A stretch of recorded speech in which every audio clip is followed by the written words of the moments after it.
Bonjour à tous et à toutes. Soyez les bienvenus pour ceux qui nous rejoignent sur la plateforme. Peu importe le lieu où nous nous trouvons, seul ou en famille, sachez que Dieu est là. Ton Dieu est là pour t'accueillir à bras ouverts. Avant d'introduire notre culte, je vous propose de lire un passage dans la Bible, le psaume 145. Nous prendrons le verset 1 à 3 et ensuite le 17 à 21. Je donne lecture. Je proclamerai ta grandeur, mon Dieu, mon roi, et je bénirai ton nom pour toujours et à perpétuité. Chaque jour je bénirai et je célébrerai ton nom pour toujours et à perpétuité.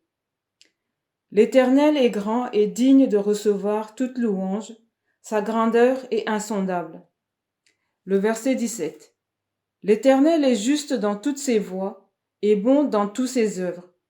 L'Éternel est près de ceux qui font appel à lui, de tous ceux qui font appel à lui avec sincérité. Il accomplit les désirs de ceux qui le craignent, il entend leurs cris et les sauve. L'Éternel garde tous ceux qui l'aiment, mais il détruit tous les méchants. Que ma bouche dise la louange de l'Éternel, et que toute créature bénisse son saint nom, pour toujours et à perpétuité. Amen. Nous pouvons continuer vraiment à célébrer le nom de notre Seigneur Jésus-Christ avec ces chants que je vous propose, pour l'adorer, l'honorer, parce qu'il est digne de louange. Il est votre Dieu. Il est celui qui vous garde tous les jours. Il est celui qui renouvelle nos souffles de vie. Il est celui qui nous donne la joie.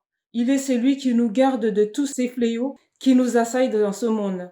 Et nous voulons lui faire confiance. Nous voulons vraiment lui dire combien nous l'aimons. Alors prenons ces quelques chants pour l'adorer et l'honorer. Je vous propose le premier chant, Dieu est tout-puissant. Est-ce qu'il est tout-puissant pour toi tous les jours? Est-ce que tu réalises que ton Dieu a pris tes péchés sur la croix et t'en a libéré? Tu n'as plus de dette, tu n'as plus de péché qui pèse sur toi, parce que Dieu t'aime, il t'a choisi, tu es son enfant. Sois béni et sois encore vraiment dans la louange et dans l'adoration pour ton Dieu.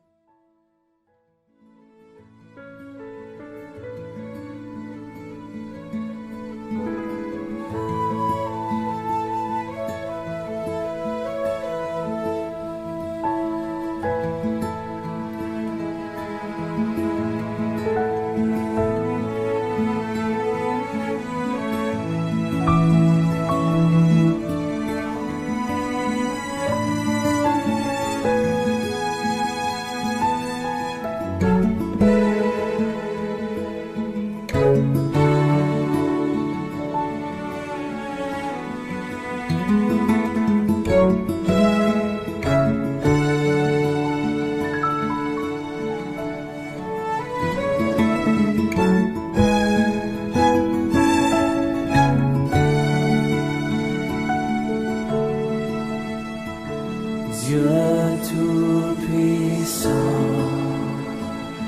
quand mon cœur considère tout l'univers créé par ton pouvoir, le ciel d'azur, les éclairs, le tonnerre, le clair matin, où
se lèvera de son trône éternel et que les sangs des douleurs de la terre, je pourrai voir les splendeurs de son ciel. Je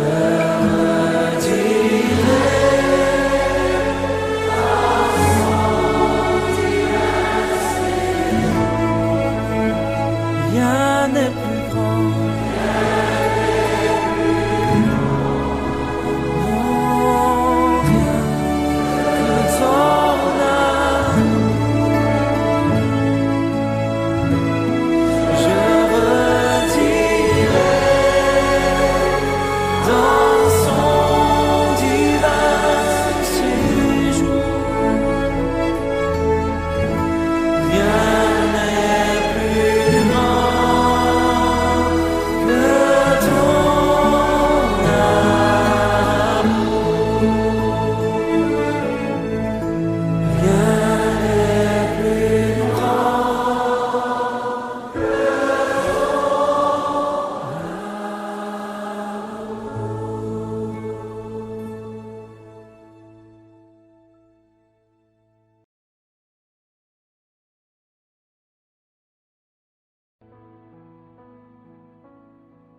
Le roi dans sa beauté, vêtu de majesté, la terre est dans la joie, la terre est dans la joie. Sa gloire resplendit, l'obscurité s'enfuit au son de sa voix, au son de sa voix. Combien Dieu est grand, chantons-le combien Dieu est grand, et tous verront combien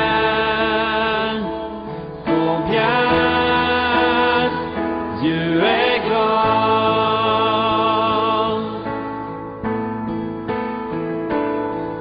car d'âge en âge il vit,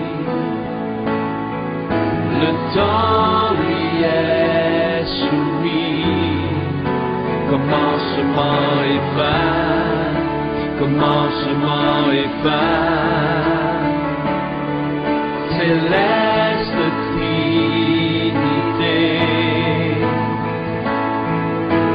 Dieu d'éternité, il est l'agneau divin, il est l'agneau divin. Combien Dieu est grand, chantons-le combien Dieu est grand.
et tous verront combien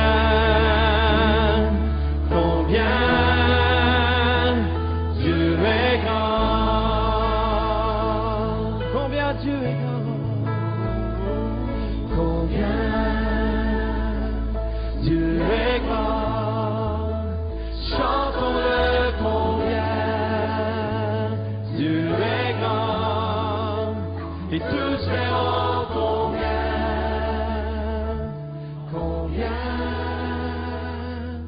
Dieu est grand.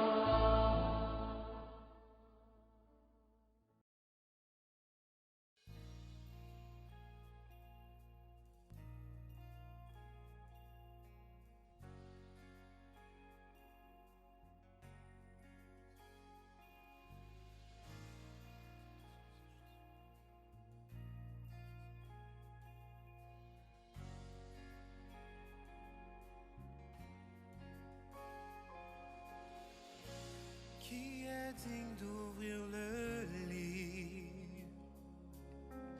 Qui est capable de rompre les sceaux? Sinon celui qui a été immolé, à lui soit toute la gloire.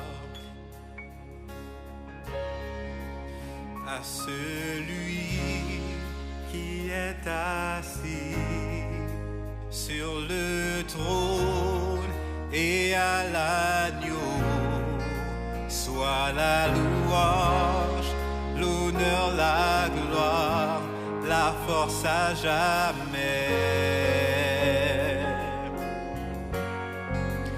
À celui qui est assis sur le trône et à l'agneau, soit la louange, l'honneur, la gloire, la force à jamais.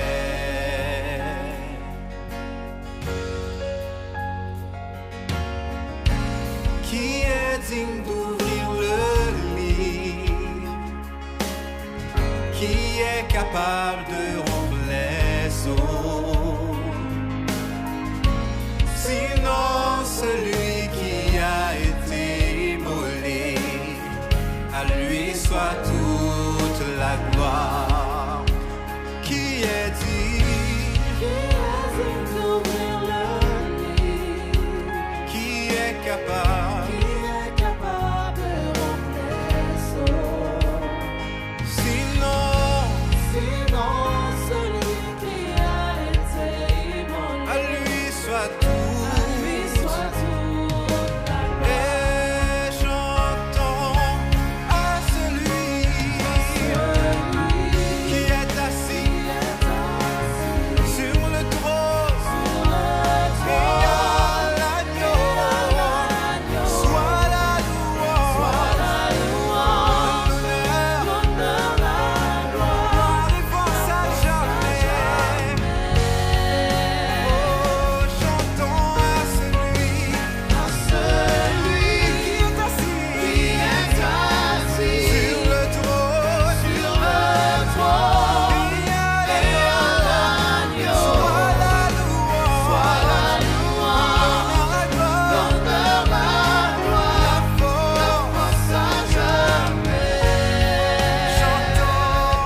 les cieux.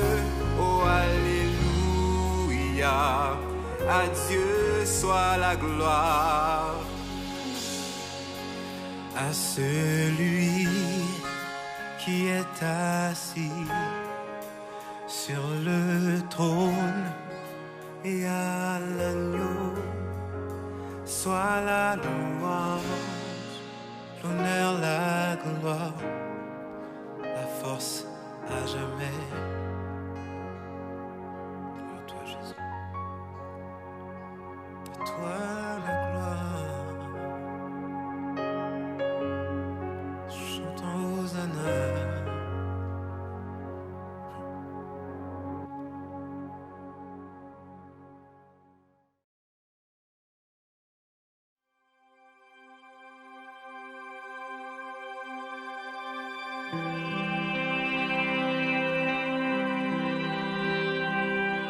Quand je sonde l'univers,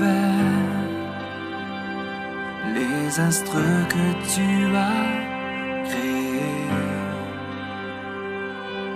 les océans, les mers, tout me révèle ta majesté. Alors mon âme veut s'écrier de tout mon cœur, je veux chanter.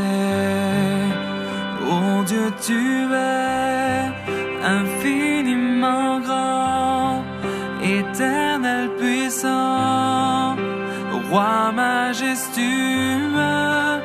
Oh Dieu, tu es infiniment grand, éternel puissant, roi majestueux.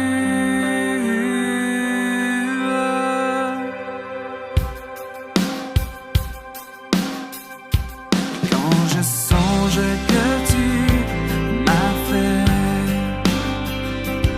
que tu t'es révélé à moi, que pour moi tu as tout créé, tout me révèle ta bonté.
Qui suis-je pour que le roi des cieux m'ouvre ses bras?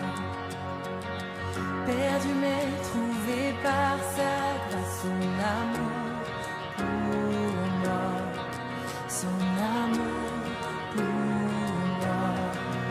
Il m'a libéré, ma dette est payée.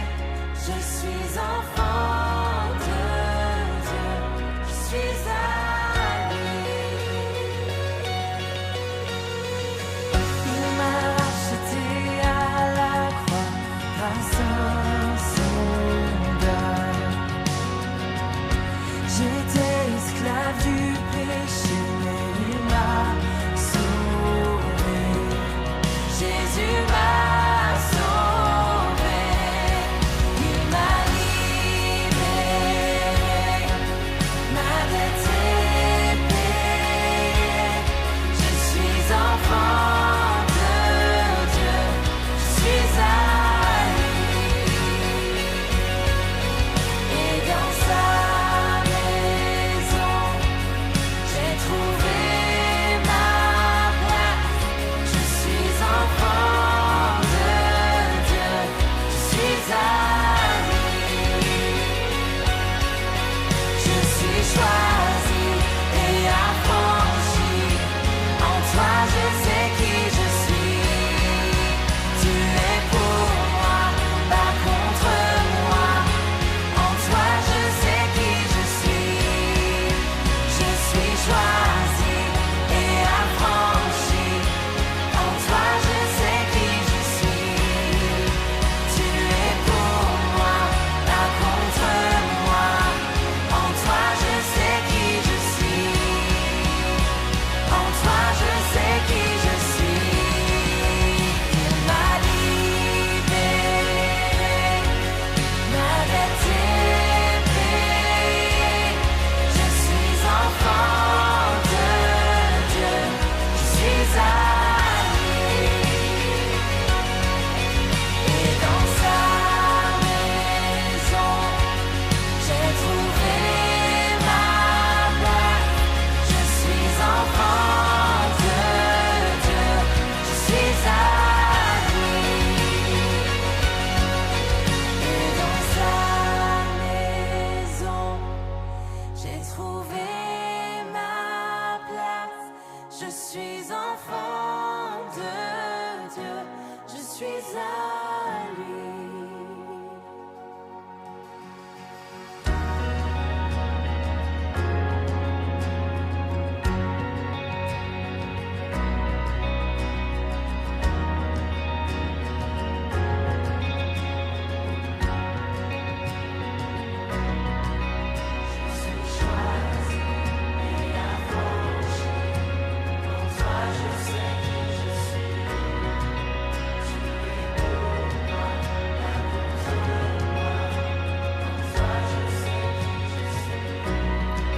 Je suis choisi et affranchi.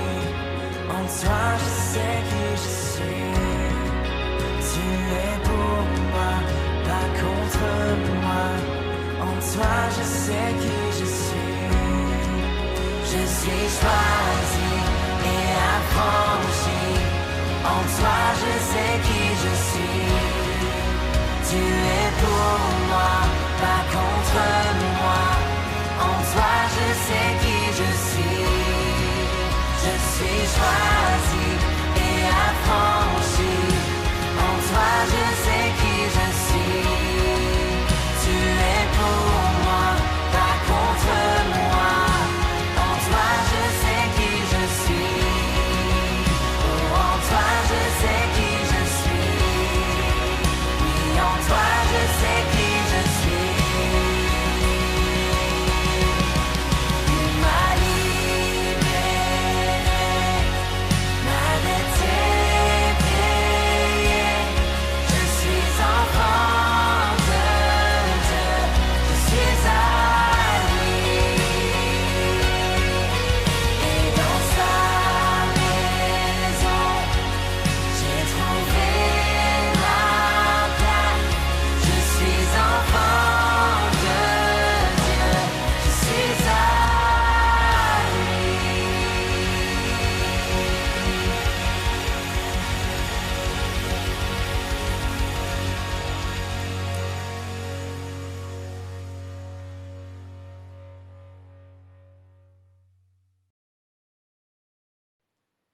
Je ne sais pas comment s'est passée ta semaine, mais le roi des cieux a ouvert ses bras pour t'accueillir durant ta louange pour lui. Alors viens à lui tel que tu es. Tel que tu es, viens devant ton Dieu. Viens devant ton Dieu pour lui dire merci. Merci pour ce qu'il a fait pour toi. Merci pour ce qu'il va faire encore pour toi. Car il dit dans sa parole, tu es béni en toutes choses. En Jésus-Christ, tu es béni. Gloire à son nom. Merci Seigneur pour ce que tu fais dans notre vie. Merci pour tous tes bienfaits. Merci pour vraiment ce que tu nous as donné.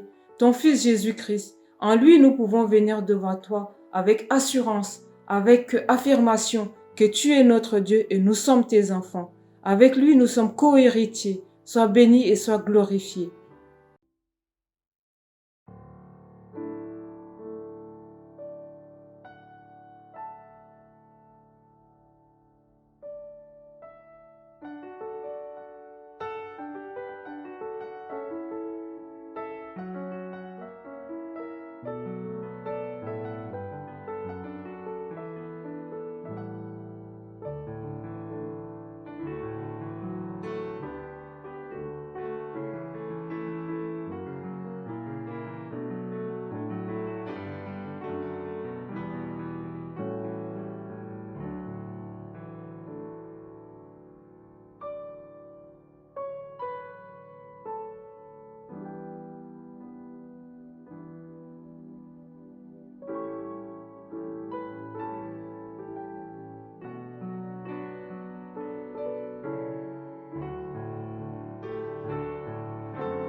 Après la première partie de notre culte, je laisse maintenant la place à notre frère qui va nous apporter un message que le Seigneur a déposé dans son cœur pour vraiment nous édifier, pour vraiment nous amener à continuer, vraiment à être dans la présence de Dieu à chaque instant de notre vie.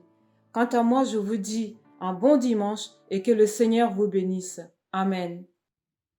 Bonjour à chacune et à chacun, heureux de vous retrouver après ces moments où nous avons l'occasion de faire monter notre louange auprès de notre Seigneur. Et dans l'état d'esprit de cette louange, j'aimerais que nous puissions remettre ces moments où nous allons ouvrir la parole pour continuer à nous rendre réceptifs à ce que l'Esprit de Dieu veut nous dire par sa parole. Seigneur, on te remercie pour ta parole. Merci parce que c'est à travers elle que tu nous fais grandir, que tu nous reprends, que tu nous construis, que tu nous instruis. Seigneur, nous voulons, Seigneur, que ta parole ait un impact spirituel, un impact profond dans notre vie pour nous amener à te connaître encore davantage dans notre façon de faire, dans notre façon d'agir, que nous puissions te laisser resplendir. C'est là notre profond désir. Merci de nous transformer, de nous équiper par ton esprit. Amen. Voilà, j'aimerais vous inviter ce matin à prendre la plus petite des lettres de l'apôtre Paul. Voilà, et même si cette lettre est petite par sa taille, on va voir qu'elle a une spiritualité profonde, ce qu'on appelle de la théologie pratique, de la théologie qui n'est pas intellectuelle, mais qui nous invite concrètement à vivre ce que le Seigneur dit. Des fois, on connaît bien le texte biblique, on le connaît par cœur. On peut même des fois être un pilier de l'Église, être un exemple dans notre Église. Et pourtant, la bonne nouvelle de Jésus-Christ a toujours besoin d'atteindre notre cœur pour pouvoir transformer notre pratique de la foi, pour pouvoir ressembler davantage en Jésus. Et c'est ce que nous invite à faire l'épître à Philémon. Et je vous invite à rejoindre cette épître de Philémon. Philémon, qui c'est, pour pouvoir comprendre un petit peu, pour pouvoir mieux comprendre notre lecture, Philémon, c'est un frère important d'une des églises qui se trouve dans le Proche-Orient ancien, hein, c'est dans l'église de Colosse, dans l'actuelle Turquie. C'est un chrétien qui est engagé, et qui est engagé même au point, vous savez, à l'époque, on n'avait pas des bâtiments églises, hein, comme ce que l'on peut avoir aujourd'hui et qu'on retrouvera avec joie, on l'espère, dans quelques semaines. Et les chrétiens se réunissaient chez des personnes qui avaient des maisons qui étaient assez grandes pour les recevoir. Et Philémon est un frère qui reçoit beaucoup de personnes dans sa maison qui est assez grande. Le texte nous laisse entendre qu'il a beaucoup d'argent. Il possède au moins un esclave, sinon même plusieurs esclaves. C'était le cas à l'époque des personnes assez fortunées, hein, dans la Rome antique.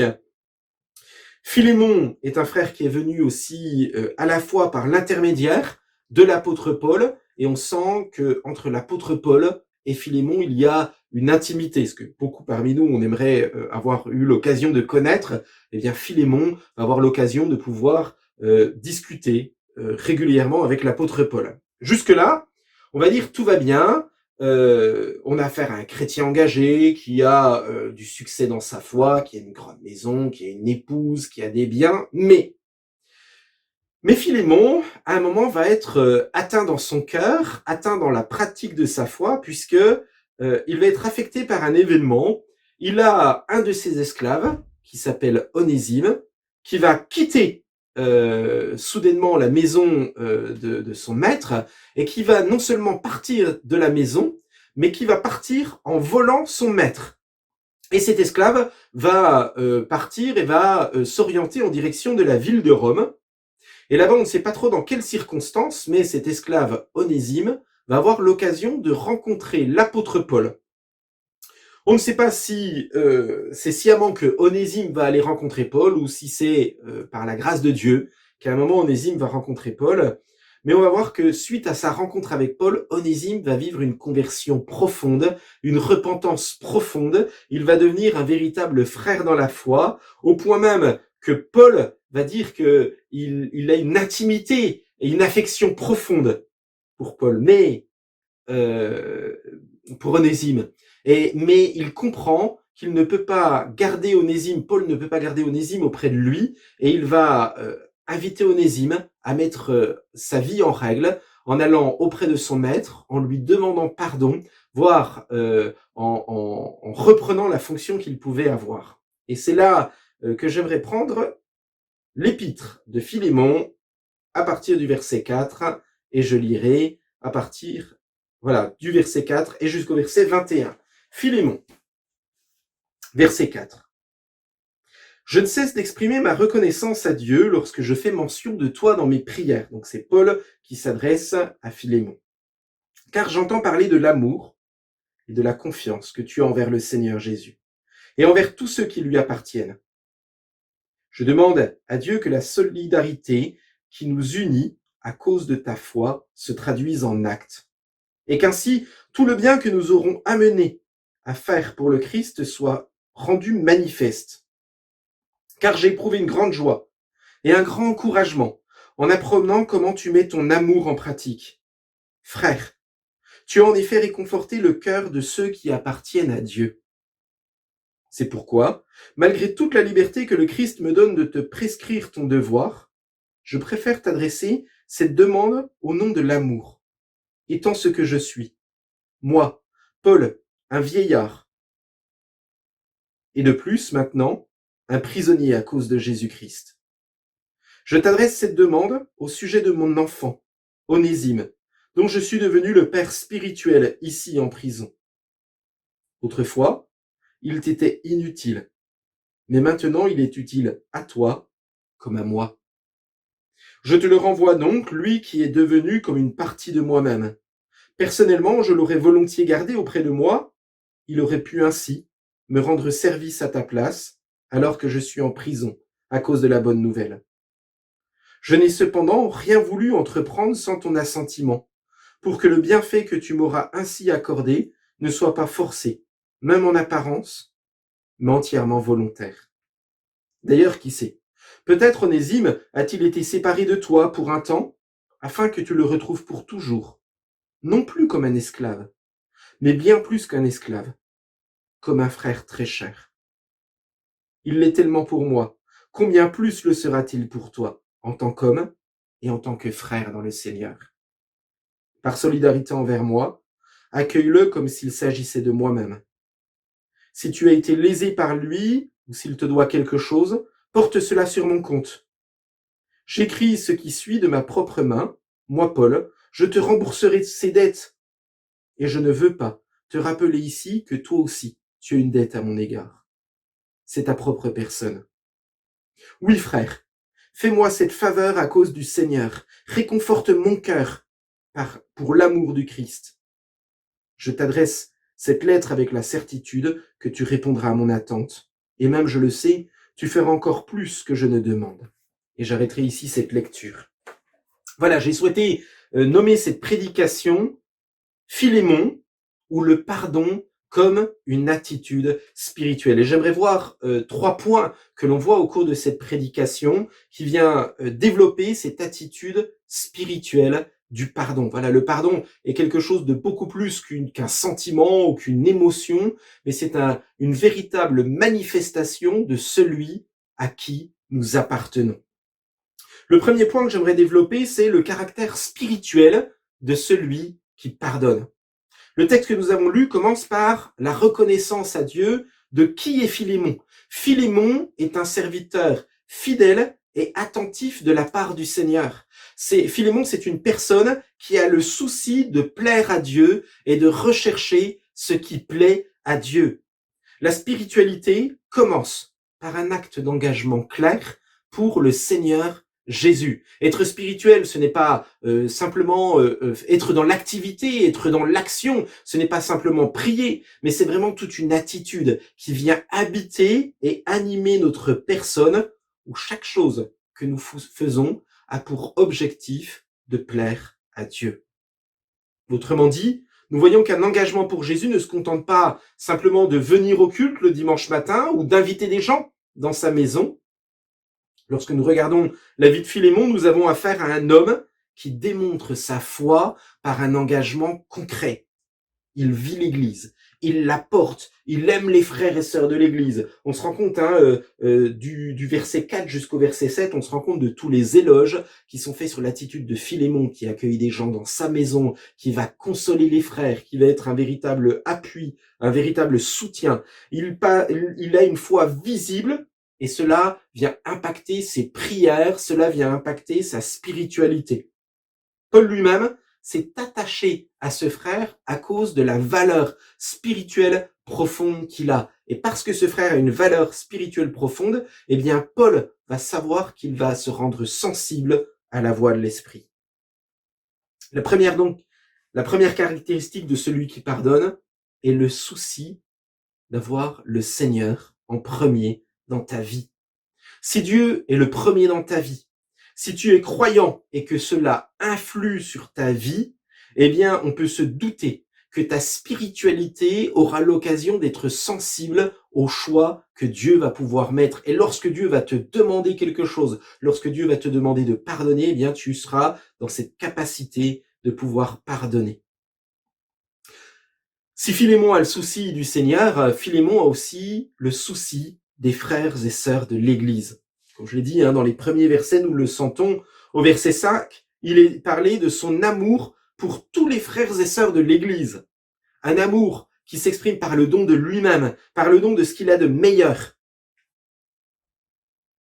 Je crois qu'il est important dans l'Église que les uns et les autres, nous puissions nous interpeller pour savoir comment nous allons, pour savoir les besoins que nous pouvons avoir, pour pouvoir nous soutenir et nous appuyer les uns sur les autres. Le texte nous dit, j'entends parler de l'amour et de la confiance que tu as envers le Seigneur Jésus et envers ceux qui lui appartiennent. Voilà, que ce soit vraiment aussi un désir profond. Au verset 6, il nous est dit qu'il s'engage dans la communion fraternelle. Le verset 6, je demande à Dieu que la solidarité qui nous unit à cause de ta foi se traduise en actes et qu'ainsi tout le bien que nous t'aurons amené à faire pour le Christ soit rendu manifeste. Voilà, et il est plus loin, l'apôtre Paul dira qu'il est reçu comme un grand encouragement de voir le bienfait que Salomon a pu apporter à l'Église. On peut imaginer un Philémon qui est capable de pouvoir soutenir celles et ceux qui sont dans des difficultés sociales, dans des difficultés spirituelles. On a affaire à un homme qui est engagé dans sa foi. Je crois qu'il est important que dans l'Église, le mot frère, le mot sœur, ne soit pas simplement une interpellation, pas simplement un adjectif, mais que ce soit une véritable attitude de cœur. Et on le verra un peu plus loin, ce n'est pas par hasard. Je pense que au début de cette lettre, Philémon est en train de dire « Tu as fait du bien aux frères dans la foi, je te renvoie Onésime pour qu'il ne soit plus un esclave, mais un frère avec un changement de statut. » Ce regard que nous devons porter les uns pour les autres doit impacter toute notre vie. Il lui a écrit ainsi parce qu'il sait que s'il ne pardonne pas entièrement à son esclave Onésime, eh bien toute sa vie, toute sa spiritualité sera à un moment bloquée et que cet homme de valeur va jouer sa spiritualité sur la façon dont il va recevoir ou non Onésime. Voilà, le deuxième point que j'aimerais voir dans ce texte, c'est la façon d'agir de celui qui pardonne. Pardonner, c'est une activité spirituelle, comme je le disais, et c'est une façon d'agir qui est selon la recherche de la gloire de Dieu. Bien que le pardon soit le thème central de cet épître, eh bien, c'est étonnant de voir que l'apôtre Paul ne va dire à aucun moment à Philémon qu'il doit pardonner. Il ne fait appel ni à la loi, ni même à un principe, mais ce que Paul va vouloir valoriser pour que Philémon puisse pardonner Onésime, eh bien, c'est de mettre l'amour au centre de la relation entre Onésime et Philémon. Nous avons là donc un dépassement de la loi. Paul, et comme nous, certaines fois, nous avons tendance à vouloir le faire. Vous savez, des fois, on a des personnes qui se chamaillent ou tout ça, et puis on aurait tendance à vouloir culpabiliser un peu. On pourrait dire, mais pardonne, parce que tu es chrétien, et un chrétien, son rôle, c'est de pardonner. Tu devrais juste devoir pardonner, quoi. Mais non, ici, on se rend compte qu'on ne peut pas imposer le pardon de façon normative. On ne peut pas dire à quelqu'un, eh bien, puisque tu es chrétien, tu dois pardonner, et donc on fait table rase et tu pardonnes. Pardonner l'autre me renvoie au propre pardon dont je suis été au bénéfice. Et pourquoi j'ai été pardonné de la part de Dieu? Mais parce que Dieu m'a aimé. Le chrétien légaliste va avoir tendance à dire, la Bible dit que, donc tu as juste à faire ce que la Bible dit. Et si l'énoncé est juste, la motivation, eh bien, c'est la glorification de soi-même. Et donc, je suis vraiment un bon chrétien parce que j'ai pardonné. Alors que l'attitude spirituelle, elle aura plutôt tendance à vouloir regarder ce qu'il y a dans le cœur de Dieu pour pouvoir le retransmettre. Tu es un pécheur comme moi, mais en Christ, par son amour et parce que j'ai été aimé, eh bien, je peux me mettre à t'aimer en retour malgré les péchés que tu as commis. Et même si tu m'as blessé, j'ai blessé mon Père qui m'a pardonné, et donc je peux moi-même te pardonner en retour.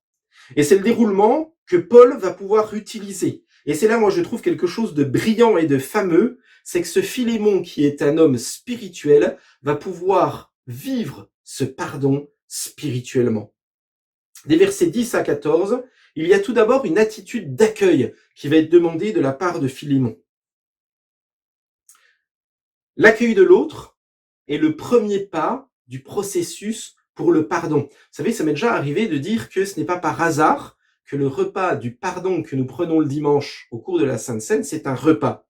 Parce que lorsque nous sommes dans un repas, eh bien, nous sommes obligés d'aller autour d'une même table, de nous voir, de discuter, de parler. Et on ne peut pas rester face à face, manger sans rien se dire. Le lieu du repas est un lieu dans lequel nous échangeons. C'est une invitation à échanger. Et c'est ce que Paul va faire entre Philémon et Onésime. Trop souvent, nous entendons des formules comme « j'ai pardonné dans mon cœur ». Eh bien, c'est peut-être une première étape, mais ce n'est pas l'étape la plus importante. Ici, Philémon va devoir recevoir Onésime face à face, un Onésime qui est repentant. Et on peut imaginer cet Onésime qui est en train de frapper à la porte de son maître en disant « Maître, je viens te demander pardon, je suis parti, mais voilà la lettre que je viens t'apporter de la part de Paul, et j'aimerais maintenant que nous puissions en discuter. Je suis devenu chrétien comme toi. » Et là, on peut imaginer tout cet échange, toute cette maturité qu'il peut y avoir. Onésime est maintenant lui-même transformé par la parole de l'évangile. Et l'apôtre Paul va même faire un jeu de mots. Onésime, ça signifie utile. Et voici comment le présente l'apôtre Paul, et voici la façon dont il va le recommander auprès de Philémon. Il lui dit, Onésime, qui anciennement était inutile, donc utile qui anciennement était utile, eh bien tu vas pouvoir le recevoir maintenant comme une personne de confiance, parce qu'il a été utile à moi-même, et j'espère qu'il le sera aussi pour toi. Ton désir de servir Dieu, autrement dit, eh bien est aussi le désir qu'Onésime maintenant a dans son cœur. Autrement dit, la façon dont il va vouloir rabibocher Onésime et Philémon, c'est de dire, mais tu as à cœur de servir Dieu, Onésime a à cœur de servir Dieu, si vous travaillez ensemble, vous aurez la capacité de faire quelque chose qui est beau, utile et agréable pour Dieu. Et Paul va même plus loin. Suite à la conversion d'Onésime, il est devenu tellement proche de lui que même Paul va dire que Onésime est devenu une partie de lui-même. Autrement dit, lorsqu'il va renvoyer Onésime, Paul va dire qu'il a perdu une partie de lui-même. Paul a découvert dans cet esclave un homme qui vaut la peine d'être aimé et d'être connu. On voit vraiment le changement de statut qu'il peut y avoir entre le pécheur que pouvait être Onésime et le frère dans la foi, à partir du moment où il y a de la spiritualité qui va être reconnue chez l'autre. L'attitude d'accueil passe par le fait aussi de se laisser approcher par celui dont on ne voulait pas, par celui dont on ne voulait plus. On peut imaginer la colère de Philémon lorsqu'il a appris qu'un de ses esclaves s'était éloigné, le vol qu'il avait subi, la façon dont il avait considéré même cet esclave comme étant inutile. Mais pourtant, il va devoir ouvrir la porte de son cœur pour le laisser venir et entrer en discussion avec lui-même. Et Paul va même aller un petit peu plus loin. Il va dire à Philémon, si tu me tiens pour mon ami, reçois-le comme moi-même. Autrement dit, on aimerait tous que l'apôtre Paul vive dans notre maison. Et là, en fait, il dit, ton esclave, eh bien, j'aimerais que tu le reçoives comme si c'était moi-même. Il va même dire, s'il te doit des dettes, eh bien, mets-le, moi, sur mon compte. Comme je le disais, il semble qu'Onésime était parti en volant de l'argent à son maître. Et dans le processus du pardon, on sait que le rétablissement passe aussi par le fait de rembourser la dette. Sauf que Onésime, lui, n'a pas d'argent. La restitution est un élément essentiel du processus du pardon. Et là encore, on voit que l'apôtre Paul ne cherche pas à contraindre Philémon à remettre la dette. On se rend compte que dans ce processus de restitution, eh bien, là encore, il va chercher à exercer l'amour chrétien. Onésime aimerait peut-être voir sa dette de remis, il aimerait peut-être rembourser cette dette, mais pourtant il ne le peut pas. Et là encore, on se rend compte que Paul va utiliser le levier de l'amour. Et je crois que le pardon total et complet, c'est lorsque l'amour est totalement rétabli entre deux personnes, deux frères qui se sont chamaillés. Libérer d'une dette, pardonner non seulement nous rend libres, mais surtout nous rend libres pour le service de l'évangile. Et le désir de Paul d'acquitter la dette d'Onésime est une merveilleuse illustration de l'œuvre de Christ. Et là encore, dans la restitution des choses que nous devions, eh bien, nous voyons là encore la relation de Christ avec nous-mêmes, la relation de Christ avec son Église. Je devais au Christ, mais le Christ m'a pardonné. Le Christ a effacé ma dette.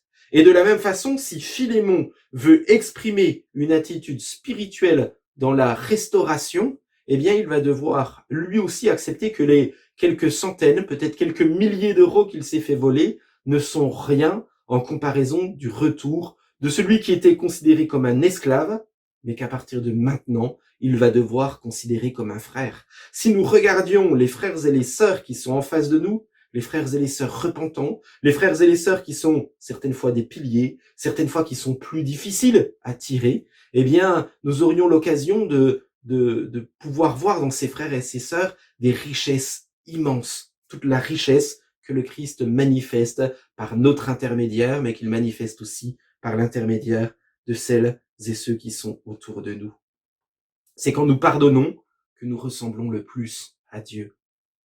C'est quand nous payons la dette de quelqu'un d'autre que nous ressemblons le plus à Jésus-Christ. C'est lorsque Jésus-Christ est à la croix qu'il vient exercer le plus beau de son ministère, il vient porter notre dette, et bien à notre tour, portons la dette les uns des autres. Enfin, j'aimerais voir le troisième point qui est le motif de celui qui pardonne. En terminant son épître, Paul donne un aperçu des motifs pour lesquels il faut pardonner. Il y a la reconnaissance d'une dette qui est impayable. Paul ramène le conflit avec une dimension éternelle. Onésime a une dette vis-à-vis de Philémon, mais Philémon, dans le fond, a une dette vis-à-vis de l'apôtre Paul. Onésime a une dette de quelques euros. Par contre, Philémon, lui, a une dette éternelle vis-à-vis de Paul. Lorsque Philémon vivra pour l'éternité, il se souviendra pendant toute son éternité que c'est par l'intermédiaire de l'apôtre Paul qu'il est venu au salut. En mettant en relation la valeur des dettes qui sont là, eh bien, on se rend compte que la valeur spirituelle est tellement plus grande. Et je crois que le motif du pardon doit toujours être remis en considération de la valeur spirituelle que nous avons. Qu'est-ce que c'est que dans le fond d'avoir un frère ou une sœur qui un jour a pu nous insulter? Qu'est-ce que c'est que d'avoir un frère ou une sœur qui a rayé sa voiture lorsque l'on s'est garé sur le parking, il a fait un créneau, il a rayé notre pare-choc? Qu'est-ce que c'est que nos petits bisbis de tous les jours en considération de l'éternité? Est-ce que je pourrais, en vertu de cela, empêcher une personne de vivre l'éternité auprès de Dieu? Je crois que la motivation que nous avons doit continuer à être une motivation qui est éternelle. Et dans ce texte, on se rend compte vraiment du poids de la dette. Celui qui a la plus grosse des dettes dans l'histoire, Ce n'est pas l'esclave qui était parti avec quelques euros, mais c'est Philémon qui doit se souvenir que toute son éternité, eh bien, il la doit à celui qui lui a pardonné, à celui qui lui a aussi à celui qui l'a conduit au salut. Mais bien plus que cela, lorsque nous pardonnons, eh bien, nous devenons à notre tour une bénédiction. Paul va dire que j'obtienne de toi cet avantage. Autrement dit, Paul lui-même sera béni de l'attitude de pardon que Philémon pourra donner. En effet, dans l'église que nous formons, le pardon n'est jamais pour nous seuls, mais il est pour tous ceux qui fréquentent l'église. Imaginons combien les frères et sœurs de Colosse ont été bénis lorsque Philémon était prêt à recevoir de nouveau Onésime. On peut imaginer la joie qu'il y a pu y avoir de dire « mais tu as eu un esclave qui était parti ?» Et lorsqu'il s'est converti, il a compris quelle était sa place. Il a compris qu'il pouvait revenir dans une maison où il y avait le Christ vivant qui était exprimé.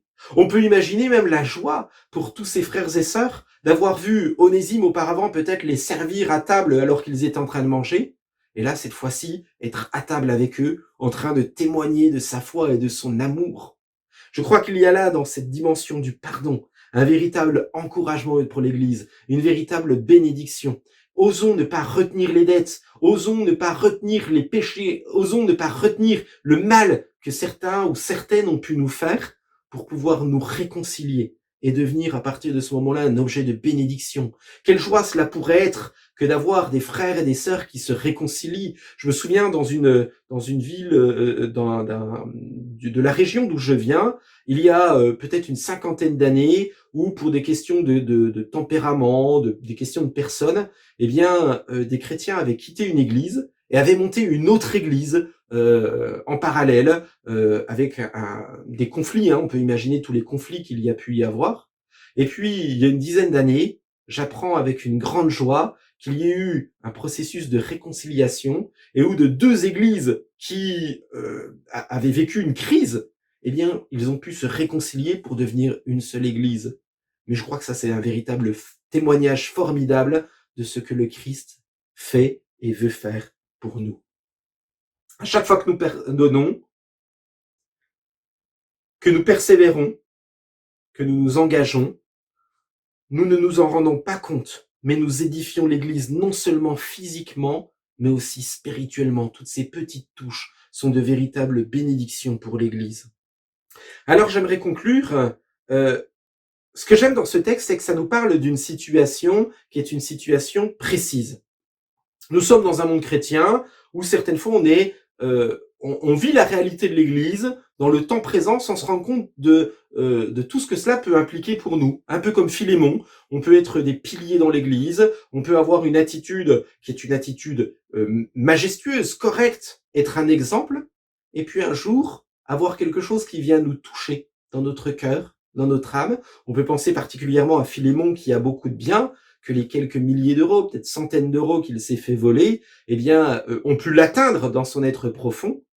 Eh bien, je crois que comme Philémon, eh bien, notre responsabilité est de mourir à nous-mêmes, d'accepter de disparaître, non pas pour dire que ce que l'autre a fait ne mérite pas une rectification, on se rend compte que Onésime va venir repentant, mais on se rend compte que Philémon, lui, va devoir apprendre à vivre spirituellement, non seulement quand tout va bien, mais aussi quand il va devoir mourir à lui-même et disparaître. Cette conclusion, eh bien, je crois, nous rappelle aussi ce que le Christ a fait pour nous. Le Christ nous a aimés, nous a pardonné même lorsque nous étions pas dignes du pardon. Et je crois que ce texte montre toute sa beauté. On n'a pas la fin de ce qui va se passer dans cet épître de Philémon, mais on peut imaginer que si cet épître se trouve dans le Nouveau Testament, c'est que Philémon était capable de recevoir Onésime, non pas simplement dans sa maison, mais le recevoir dans son cœur comme un frère. Ce texte, je crois, est plein d'une richesse profonde. Elle nous parle du pardon, de l'amour que nous devons exercer les uns pour les autres. Alors oui, certaines fois nous allons nous titiller entre chrétiens, certaines fois nous allons nous faire du mal, mais je crois que le véritable pardon, c'est lorsque nous sommes capables de frapper à la porte de l'autre, capables de pouvoir téléphoner à l'autre et lui dire « Écoute, ce que je veux, c'est juste te dire que je t'aime et ce qui pour moi est le plus important, c'est que nous puissions vivre dans ce monde en pleine fraternité et le vivre jusque dans l'éternité. » Que ce soit là notre désir profond de vivre l'Église dans un amour sincère, véritable. Je vous invite à prier. Seigneur notre Dieu, je veux te bénir encore pour ces moments avec la découverte de cet épître à Philémon. Seigneur, cet épître qui nous parle du pardon et qui ne le nomme pas, mais qui tout au long nous parle d'une lettre d'amour de Paul envers son disciple, de Paul envers son ami, et puis de cette réconciliation entre deux frères qui devront apprendre à s'aimer, à se pardonner. Et notre désir, Seigneur, c'est que ton Église puisse vivre cela, de nous pardonner, de nous aimer, de t'honorer. On veut te remercier, Seigneur, encore, pour ce que tu fais pour nous. Que ton nom soit béni. Amen. Amen. J'aimerais terminer avec les annonces de la semaine. Donc, on se donne rendez-vous jeudi à 19h sur le lien Zoom pour pouvoir prendre un temps de prière ensemble. Je vous invite aussi, pour celles et ceux qui le peuvent, samedi matin à 10h, de venir déposer vos denrées alimentaires. Je vous sollicite particulièrement, on a des personnes qui sont dans le besoin, et vraiment chacun de vos dons est très précieux pour pouvoir apporter cette expression de l'amour. Voilà, on parlait de passer d'un amour théorique à un amour pratique. Eh bien, je vous invite à le faire samedi prochain à 10h. Exprimons notre amour pour celles et ceux qui sont dans le besoin. 11h30, pour les personnes qui sont dans le besoin, eh bien, vous pourrez aller chercher vos colis alimentaires pour pouvoir avoir encore un minimum de confort. Vous pourrez profiter de ce moment entre 10h et midi samedi prochain pour déposer vos offrandes à l'église en liquide. Et puis, pour celles et ceux qui le veulent, eh bien, soit vous pouvez le faire par le lien Helloasso avec le petit i qui va s'inscrire, si je ne me trompe pas, de ce côté-là de la lucarne, à moins que ce soit de l'autre côté. Et puis, enfin, pour celles et ceux qui veulent le faire en virement, n'hésitez pas à envoyer un mail à l'église. Je peux vous donner le RIB de l'église. Voilà. Dimanche à 10h30, on se donne rendez-vous sur cette chaîne YouTube pour pouvoir prendre encore un moment de culte, chacun confiné chez soi, et on l'espère très bientôt pouvoir nous réunir, que ce soit notre prière, que nous puissions de nouveau nous voir concrètement. Bon dimanche à toutes et à tous. Soyez bénis. Au revoir.